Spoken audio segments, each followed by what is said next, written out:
तो दोस्तों, जैसा कि आप सभी को पता है कि पासपोर्ट बनाने का जो पोर्टल है वो चेंज हो गया है। तो आज की इस वीडियो के माध्यम से आप नए पोर्टल से आप पासपोर्ट कैसे अप्लाई करेंगे वो आज इस वीडियो के माध्यम से आसान शब्दों में सीखने वाले हैं। जानकारी अच्छी लगे तो इस वीडियो को जरूर लाइक करना। अब आपको क्या करना है, सबसे पहले आप अपने मोबाइल में या अपने पीसी में किसी एक ब्राउजर को ओपन कर लीजिए। जैसा कि मैं इस वीडियो में गूगल को ओपन कर लेता हूँ।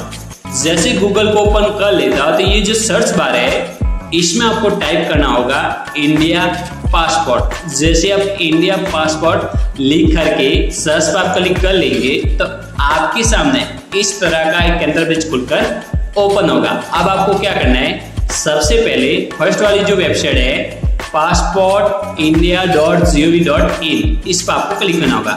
जैसे आप फर्स्ट वाली लिंक पर आप क्लिक कर लेंगे तो आपके सामने इस तरह का एक इंटरफेस खुलकर ओपन होगा, जो एक नया पासपोर्ट ऑफिस का जो पोर्टल है जो देखने को मिल रहा है। इसमें आप आसानी से अपना पासपोर्ट अप्लाई कर पाएंगे। तो सबसे पहले आप राइट साइड में आप देख सकते हैं लॉगिन और रजिस्टर। तो सबसे पहले आपको रजिस्टर पर क्लिक करना होगा। जैसे आप रजिस्टर पर आप क्लिक कर लेंगे तो आपके सामने यूजर रजिस्ट्रेशन जो पेज है, जो रजिस्ट्रेशन पेज है वो आपके सामने ओपन हो जाता है। अब आपके सामने दो ऑप्शंस है, CPV दिल्ली और पासपोर्ट ऑफिस। तो सबसे पहले आप पासपोर्ट ऑफिस को सेलेक्ट कर लीजिए। जो भी पासपोर्ट ऑफिस है वो सेलेक्ट कर लीजिए। पासपोर्ट ऑफिस सेलेक्ट करने के बाद जैसा कि राजस्थान का पासपोर्ट ऑफिस जयपुर है तो जयपुर सेलेक्ट कर लेते हैं। उसके बाद आपको क्या करना है, फुल नेम यहाँ पर अपना 10वीं रिकॉर्ड के अनुसार और बर्थ सर्टिफिकेट के अनुसार अपना फुल नेम फिलअप कर लेना है। उसके बाद ईमेल एड्रेस फिलअप कर लीजिए।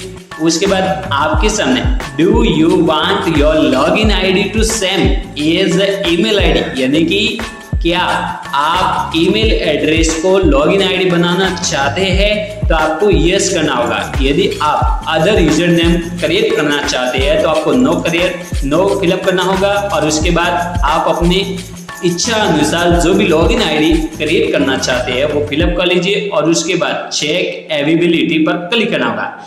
जैसे आप चेक अवेलेबिलिटी पर आप क्लिक कर लेंगे तो आपने जो यूजर आईडी आपने क्रिएट की है वो यदि अवेलेबल है तो आपके सामने बता दिया जाएगा। जैसे आप लॉगिन आईडी क्रिएट कर लेते हैं, यदि आप ईमेल एड्रेस को लॉगिन आईडी बनाना चाहते हैं तो आपको यस करना होगा। जैसे यस कर लेंगे तो ईमेल एड्रेस और लॉगिन आईडी आपकी सेम हो जाएगी, ठीक है। उसके बाद आपको क्या करना है, सबसे पहले अपना जो पासवर्ड है वो क्रिएट करना होगा। जो भी आप पासवर्ड क्रिएट करते हैं वो एक बार आपको नोट कर लेना, ठीक है। उसके बाद आपको क्या करना है, ये डाटा फिलअप करने के बाद आपको साइन अप इस पर आपको क्लिक करना होगा। जैसे आप साइन अप आप क्लिक कर लेंगे तो कंप्लीट साइन अप। अब आपके जो ईमेल एड्रेस आपने फिलअप किया है उसके ऊपर 4 अंक का जो वेरिफिकेशन कोड है वो भेजा गया है। तो वो वेरिफिकेशन कोड यहाँ पर फिलअप कर लीजिए। जैसे आप वेरिफिकेशन कोड फिलअप करके कंप्लीट साइन अप आप क्लिक कर लेंगे तो आपके सामने देख सकते हैं Your PSP account has been created successfully. Please log in to portal and update mobile number, hand question and answer in modify profile section। यानी कि आपका जो अकाउंट है वो क्रिएट हो गया, सक्सेसफुली क्रिएट हो गया है। अब आपको क्या करना है, वापस आपको बैक टू लॉगिन इस पर आपको क्लिक करना होगा।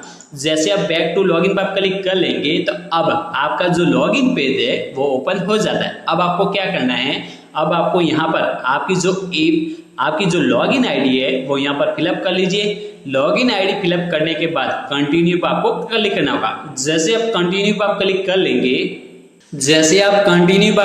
लेंगे तो आपके सामने इस तरह का एक मैसेज आ रहा है, your session is time out please री लॉग इन, यानी कि वापस आपको री लॉग इन होना है, इसलिए आपको ओके पर आपको क्लिक करना होगा। जैसे आप ओके पर आप क्लिक कर लेंगे तो अब आपके सामने वापस जो लॉगिन पेज है वो ओपन हो जाता है, जिसमें आपको लॉगिन आईडी फिलअप करना होगा। लॉगिन आईडी फिलअप करके आप अपना पासवर्ड फिलअप करके भी लॉगिन हो सकते हैं और ओटीपी के जरिए भी आप लॉगिन हो सकते हैं। जैसे आप लॉगिन आईडी और पासवर्ड फिलअप करके लॉगिन इन पर क्लिक करें, इस पर आप क्लिक कर लेंगे तो जैसे आप लॉगिन पर क्लिक कर लेंगे तो आपके सामने पासपोर्ट सेवा का जो ऑफिशियल पोर्टल है, जो आप वीडियो में देख सकते हैं, यह एक नया पोर्टल है जिसके माध्यम से आप आसानी से पासपोर्ट के लिए आवेदन कर पाएंगे। अब आपको क्या करना है, पासपोर्ट के लिए आवेदन करना है। उससे पहले मेरी एक छोटी सी रिक्वेस्ट है, यदि जानकारी अच्छी लग रही है तो इस वीडियो को जरूर लाइक करना। अब आपको क्या करना है, आप देख सकते हैं सेवाएं, अनुप्रयुक्त सेवाएं। सबसे पहले आवेदन के लिए, नए पासपोर्ट के लिए या पुनः पासपोर्ट जारी करने के लिए आवेदन, यानी कि आपको नया पासपोर्ट अप्लाई करना हो या आपको पुनः यानी कि रिन्यूअल पासपोर्ट के लिए आपको अप्लाई करना हो, तो सबसे पहले इस ऑफिशियल जो आइकॉन है इस पर आपको क्लिक करना होगा। जैसे आप नए पासपोर्ट पर आप क्लिक कर लेंगे तो आपके सामने देख सकते हैं यहाँ पर लिखा हुआ है कि यदि आपके पास कभी पासपोर्ट रहा है तो नीचे विवरण प्रदान करें, इससे आपको अपना आवेदन पत्र भरने में मदद मिलेगी, अन्यथा अभी के लिए छोड़ दें बटन पर क्लिक करें। यानी कि अभी के लिए आपको, यदि आपके पास पहले से पासपोर्ट बना हुआ है तो आपको पासपोर्ट संख्या यहाँ पर फिलअप करनी होगी। यदि आपके पास पासपोर्ट नहीं है तो आपको अभी के लिए छोड़ दें, इस पर आपको क्लिक करना होगा। जैसे इस पर आप क्लिक कर लेंगे तो अब आपको क्या करना है, सबसे पहले पासपोर्ट कार्यालय, अपना जो भी पासपोर्ट कार्यालय है उसे सेलेक्ट करना होगा। उसके बाद अगला, नेक्स्ट, इस पर आपको क्लिक करना होगा। जैसे आप अगले पर आप क्लिक कर लेंगे तो आपके सामने देख सकते हैं किस प्रकार की सेवा के लिए आवेदन कर रहे हैं, फ्रेश पासपोर्ट के लिए या री इशू पासपोर्ट के लिए। तो आपको अपना फ्रेश पासपोर्ट अप्लाई करना है तो आपको फ्रेश पासपोर्ट पर आपको क्लिक करना होगा। यदि आपको रिन्यूअल पासपोर्ट के लिए अप्लाई करना है तो आपको री इशू ऑफ पासपोर्ट पर आपको क्लिक करना होगा। लेकिन आज की वीडियो में हम फ्रेश पासपोर्ट के लिए आवेदन करेंगे, इसलिए फ्रेश पासपोर्ट पर आपको क्लिक करना होगा। अब आवेदन का प्रकार, यानी कि जो आवेदन का प्रकार है, पासपोर्ट नॉर्मल डेट में आपको चाहिए या आपको तत्काल चाहिए। तो आपको नॉर्मल डे में चाहिए तो आपको नॉर्मल पर आपको क्लिक करना होगा। यदि आपको तत्काल में चाहिए तो आपको तत्काल में आपको क्लिक करना होगा। मान लीजिए कि आपको नॉर्मल में आपको चाहिए तो आपको नॉर्मल पर आपको क्लिक करना होगा। अब पासपोर्ट बुकलेट का प्रकार, यानी कि पासपोर्ट का जो बुकलेट का जो प्रकार है, जिसमें एक पासपोर्ट बुकलेट आती है 36 पेज की और एक आएगा 60 पेज की। तो अब आपको क्या करना है, जो भी पेज के लिए आपको आवेदन करना है उसे सेलेक्ट कर लीजिए और उसके बाद सहजे और अगला, सेव एंड नेक्स्ट पर आपको क्लिक करना होगा। जैसे आप सेव एंड नेक्स्ट पर क्लिक कर लेंगे तो अब दिया नाम, यानी कि आपका नाम, उपनाम, आपका जो भी आपका नाम है वो फिलअप कर लीजिए। यदि उपनाम है तो फिलअप कर लीजिए। उसके बाद आपका जो भी लिंग है, मेल है, ट्रांसजेंडर है या फीमेल है, जो भी है सेलेक्ट कर लीजिए, ठीक है। उसके बाद क्या आपको कभी अन्य नामों से जाना गया है, क्या आपको अन्य नामों से जाना जाता है तो हाँ करना है, नहीं तो नो।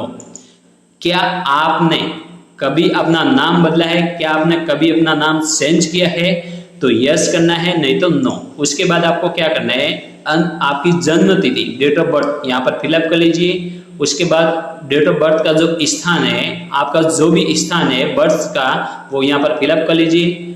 उसके बाद विवाहित स्थिति, आपका जो भी मैरिटल स्टेटस है, यानी कि आप मैरिड है तो मैरिड जो भी है उसे सेलेक्ट कर लीजिए, सिंगल है तो सिंगल सेलेक्ट कर लीजिए। उसके बाद क्या आपका जन्म स्थान भारत से बाहर हुआ है, क्या आपका बर्थ भारत से बाहर है तो हाँ करना है, नहीं तो नो। यानी आपका जन्म भारत में ही हुआ है तो आपको नहीं सेलेक्ट करना होगा।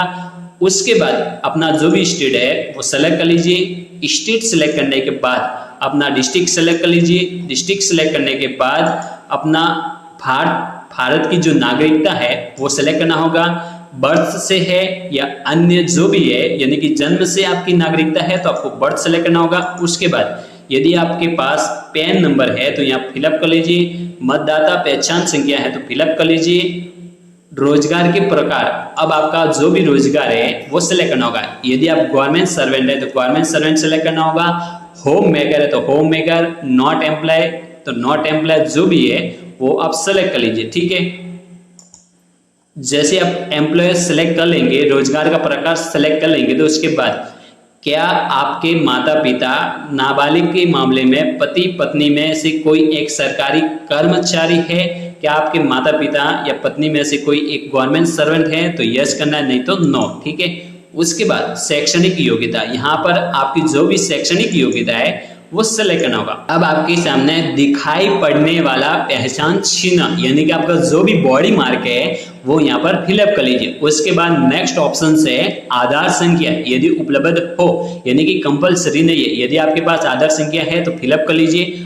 उसके बाद आपको क्या करना है, मैं ऊपर उल्लेख किए गए आधार संख्या का धारक इसके द्वारा अपनी सहमति पासपोर्ट सेवा को मेरा आधार नंबर, नाम, फिंगरप्रिंट, आइरिश यूआईडी के साथ प्रमाणीकरण हेतु प्राप्त करने के लिए देता हो, तो आपको सहमत करना है। यानी कि आप जो आधार संख्या है वो आप प्रमाणीकरण के लिए सहमत है तो आपको यस करना है। उसके बाद आपको क्या करना है, सहजे और अगला सेव एंड नेक्स्ट पर आपको क्लिक करना होगा। जैसे आप सेव एंड नेक्स्ट पर क्लिक कर लेंगे तो अब आपके सामने कृपया पिता, माता या कानूनी अभिभावक का नाम जैसा लागू हो दर्ज करें। इनमें से कम एक निर्दिष्ट करना अनिवार्य है।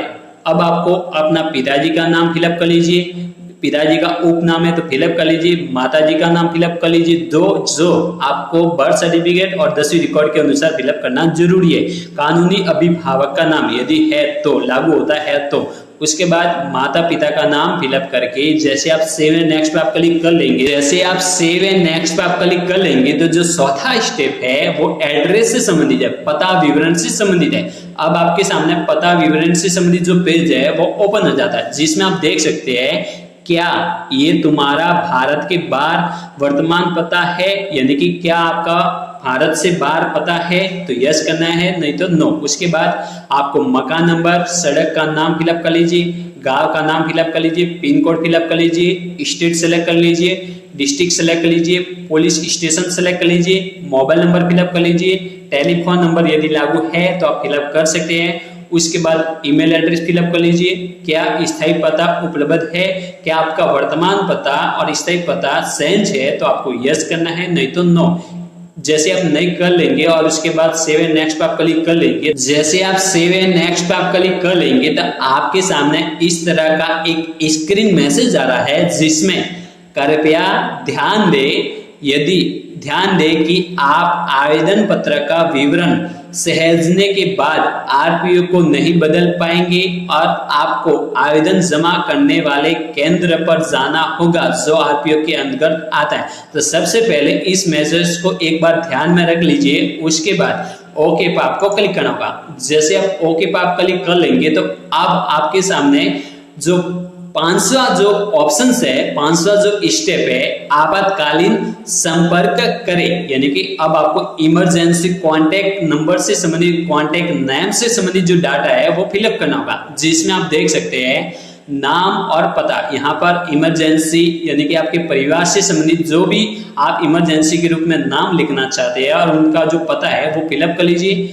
मोबाइल नंबर फिलअप कर लीजिए, उनके टेलीफोन नंबर यदि लागू होते हैं तो फिलअप कर लीजिए, ईमेल एड्रेस फिलअप कर लीजिए। ये डेटा फिलअप करने के बाद आपको सेव एंड नेक्स्ट पे आपको क्लिक करना होगा, सहेजे और अगला इस पे आपको क्लिक करना होगा। जैसे आप सेव एंड नेक्स्ट पे आप क्लिक कर लेंगे तो आपके सामने आप देख सकते हैं क्या आपने कभी भी कोई पहचान प्रमाण पत्र धारण किया है। पहचान प्रमाण पत्र आईसिप आमतौर पर भारत में रहने वाले तिब्बती अन्य राज्य विहीन लोगों को जारी किया जाता है, तो आपको नई सिलेक्ट कर लेना है। उसके बाद पिछले वर्तमान राजनीतिक आधिकारिक पासपोर्ट का विवरण, क्या आपके पास वर्तमान में या पिछले आपके पास पासपोर्ट है तो आपको विवरण उपलब्ध है तो आपको यस करना है, विवरण उपलब्ध नहीं है तो आपको नो कर लेना है। ठीक है। उसके बाद क्या आपने कभी पासपोर्ट के लिए आवेदन किया है लेकिन जारी नहीं हुआ है तो हाँ करना है, यदि नहीं किया है तो आपको नहीं कर लेना है। ये सिलेक्ट करने के बाद आपको सेव एंड नेक्स्ट पर आपको क्लिक करना होगा। जैसे आप सहेजे और अगले पर आप क्लिक कर लेंगे तो आपके सामने जो नेक्स्ट स्टेप है अन्य विवरण से संबंधित जो 7वां स्टेप है वो ओपन हो जाता है। जैसे आप सेव एंड नेक्स्ट पर आप क्लिक कर लेंगे तो 7वां जो स्टेप है जिसमें अन्य विवरण, यदि आपके खिलाफ कोई आपराधिक कार्रवाई लंबित है तो निम्नलिखित विवरण प्रदान करें। क्या आपके द्वारा किए गए कथित अपराध के संबंध में कोई कार्रवाई भारत में या भारत में किसी आपराधिक अदालत के समक्ष लंबित है तो यस करना है, नहीं तो नो। क्या आपकी उपस्थिति के लिए कोई वारंट या समन जारी किया गया है, उस पर उस समय लागू किसी कानून के तहत अदालत के समक्ष लंबित है। यदि आपको समन जारी किया है तो आपको यस करना है, नहीं तो नो। क्या किसी अदालत द्वारा मौजूदा समय में लागू किसी कानून के तहत आपकी गिरफ्तारी का वारंट जारी किया गया है, क्या जारी किया गया है, तो आपको यस करना है, नहीं तो नो। अब आपके सामने देख सकते हैं जो नेक्स्ट है जो है, क्या किसी न्यायालय द्वारा आपके भारत से प्रस्थान पर रोक लगाने का आदेश जारी किया है। रोक लगाने से संबंधित आदेश जारी किया है तो आपको यस करना है, नहीं तो नो। यदि आवेदक को भारत की किसी अदालत द्वारा दोषी ठहराया गया है तो निम्नलिखित विवरण प्रदान करें। यानी कि आपको किसी न्यायालय द्वारा दोषी ठहराया गया है तो आपका जो भी कानूनी कार्रवाई के समय जो भी आपकी शर्तें हैं उनको सेलेक्ट करना होगा। यदि आपके विरुद्ध किसी भी प्रकार की कानूनी कार्रवाई नहीं हुई है तो आपको सभी जो पॉइंट है वो आपको नई सेलेक्ट कर लेना है। जैसे आप नई सेलेक्ट कर लेंगे तो उसके बाद आपके सामने देख सकते हैं, सबसे पहले ये सभी ऑप्शंस है, नई सेलेक्ट कर लीजिए। उसके बाद तो दोस्तों जानकारी अच्छी लग रही है तो इस वीडियो को जरूर लाइक करना और चैनल पर ना तो चैनल को सब्सक्राइब कर लेना। अब आपको क्या करना है, सबसे पहले सहजे और अगला सेव एंड नेक्स्ट पर आपको क्लिक करना होगा। जैसे आप सेव एंड नेक्स्ट पर आप क्लिक कर लेंगे तो आपके सामने देख सकते हैं, कृपया नीचे दिए गए विवरण जैसे नाम, पते आदि की वर्तनी को सत्यापित करें जो आपके पासपोर्ट पर मुद्रित किया जाएगा। यानी कि आपका नाम, डेट ऑफ बर्थ, पिताजी का नाम, एड्रेस से संबंधित जो डिटेल्स है वो आपको चेक करना है। चेक करने के बाद यदि डाटा सही है तो आपको क्या करना है, मैं मानता हूं कि जानकारी विवरण सत्यम सही है तो आपको राइट क्लिक करके सहेजे एवं अगला सेव एंड नेक्स्ट पे आपको क्लिक करना होगा। जैसे आप प्रीव्यू चेक करके नेक्स्ट पे आप क्लिक कर लेंगे तो आपके सामने डॉक्यूमेंट सेलेक्ट करने का जो पेज है वो आपके सामने ओपन हो जाता है, जिसमें आप देख सकते हैं सत्यापन के लिए चयनित दस्तावेज यदि डिजी लॉकर के माध्यम से साझा नहीं किए गए हैं तो उक्त डॉक्यूमेंट जन्म का प्रमाण और वर्तमान आवश्यक पते का प्रमाण आपको पीएसके पासपोर्ट कार्यालय में जमा कराना होगा। यदि आपने जो डॉक्यूमेंट आपने सेलेक्ट किए वो यदि डिजी लॉकर से साझा नहीं किए गए हैं तो आपको ये जो डॉक्यूमेंट है वो आपको पासपोर्ट कार्यालय में जमा कराना होगा। अब आप देख सकते हैं जन्म का प्रमाण, इसमें जो भी आप डॉक्यूमेंट सेलेक्ट करना चाहते हैं जिसमें बर्थ सर्टिफिकेट हो गया, सर्विस रिकॉर्ड से संबंधित डॉक्यूमेंट हो गया, ड्राइविंग लाइसेंस से संबंधित हो गया, इलेक्शन फोटो आइडेंटिटी कार्ड हो गया, permanent account number, pan card number हो गया, ट्रांसफर यानी कि टीसी हो गई या स्कूल लिविंग, मैट्रिकल सर्टिफिकेट यानी कि मार्कशीट, 10वीं रिकॉर्ड की मार्कशीट, जो भी है वो आप सेलेक्ट कर लीजिए। जैसे आप डॉक्यूमेंट सेलेक्ट करके आप सहमत राइट क्लिक करके पहले से फिलअप करके आवेदन फिर से देके इस पर आप क्लिक कर लेंगे तो आपका जो फॉर्म का प्रीव्यू है वो आपके सामने ओपन हो जाएगा, जिसको आपको अच्छी तरह से चेक कर लेना है। जैसे आप डिटेल चेक करके आप संतुष्ट प्रदान कर लेते हैं अपने आप को, उसके बाद फॉर्म जमा करें इस पर आपको क्लिक करना होगा। जैसे आप फॉर्म जमा करें पर क्लिक कर लेंगे तो आपके सामने आपने सफलतापूर्वक अपना आवेदन पत्र जमा कर दिया गया। आवेदन संदर्भ संख्या यानी कि जो आवेदन संख्या है वो आपको नोट कर लेना है। अब आपके सामने दो ऑप्शन है, वेतन और अनुसूची नियुक्ति आवेदन रसीद प्रिंट करें। जो भी है सबसे पहले अपना वेतन यानी कि आपको अपना जो भुगतान है वो करना है, इसलिए आपको वेतन पर आपको क्लिक करना होगा। जैसे आप वेतन पर आप क्लिक कर लेंगे तो आपके सामने देख सकते हैं पीएसके का चयन करें, यानी कि आपका पीएसके का जो ऑफिस है डॉक्यूमेंट वेरिफिकेशन का, जो फिजिकली डॉक्यूमेंट वेरिफिकेशन का जो ऑफिस है उसे सिलेक्ट करना होगा। जो भी आप पीएसके का चयन करेंगे तो उस पीएसके का जो डेट अवेलेबल होगी वो आपको राइट साइड में आपको बता दिया जाएगा। जो भी डेट है उस डेट में आपको उपस्थित होना है। उसके बाद आपको क्या करना है, निर्धारित तारीख बुक करना, इस पर आपको क्लिक करना होगा। जैसे इस पर आप क्लिक कर लेंगे तो आपके सामने भुगतान करने के विभिन्न प्रकार के ऑप्शंस ओपन हो जाएंगे, जिसमें आप फोन पे हो गया, गूगल पे हो गया, क्यूआर कोड स्कैनर से हो गया, जिस भी आप पेमेंट करना चाहते हो वो कर सकते हैं। जैसे आप पेमेंट कर लेंगे तो आपका जो फॉर्म है वो सबमिट हो जाएगा और जो आपकी फिजिकली डॉक्यूमेंट वेरिफिकेशन की जो डेट है वो कंप्लीट हो जाएगी। तो दोस्तों इस तरह आप नए पोर्टल से पासपोर्ट के लिए आवेदन कर सकते हैं। तो जानकारी अच्छी लगी है तो इस वीडियो को जरूर लाइक करना। जय हिंद, जय भारत।